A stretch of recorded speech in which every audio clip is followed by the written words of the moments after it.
And a really difficult weekend for these mothers. What has happened this year is eerily reminiscent for grieving mothers who have lost children to homicide. My colleague Barry Sims and I sat down with 4 women who, not of their own choosing, have become experts on this subject. First of all, I apologize to the young people for the situation that adults have allowed them to be in. So you raising these next generation of kids who it's a part of their environment, part of their makeup. An apology from the mother of a murdered son was not expected.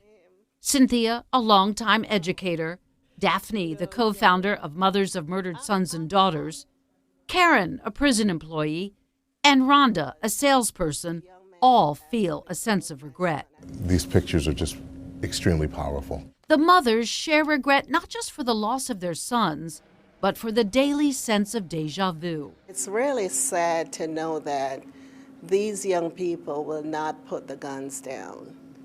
They will not learn how to solve conflict. Cynthia believes her son, an actor and Baltimore School for the Arts graduate, was killed in 2015 after a fight over a baby stroller.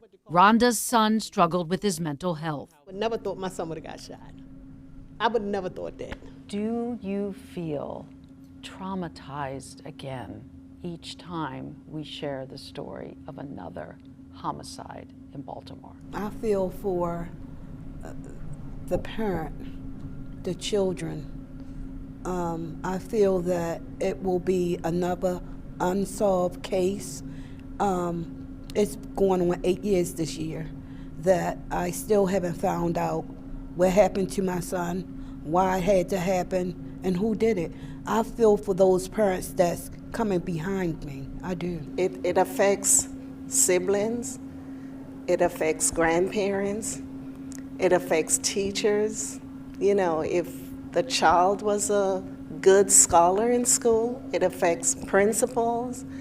It affects the entire community. It's just the unwellness of what has happened to people. And until we fix what's wrong with people, this situation is going to continue. All 4 cases remain open. Rhonda's, the most recent, happened just over a year ago. Like he got in an argument with a guy or something, and the guy shot him.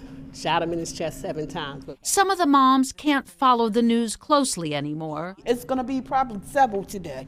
Every day it's another, or 4 or 5. Some of them can't stop following it. I have hope one day that the message from us moms for years would get to the ears and the hearts of the young people. That's my hope and my prayer, because that's the answer right there. Communication with the young people. We got to find a better way to do it.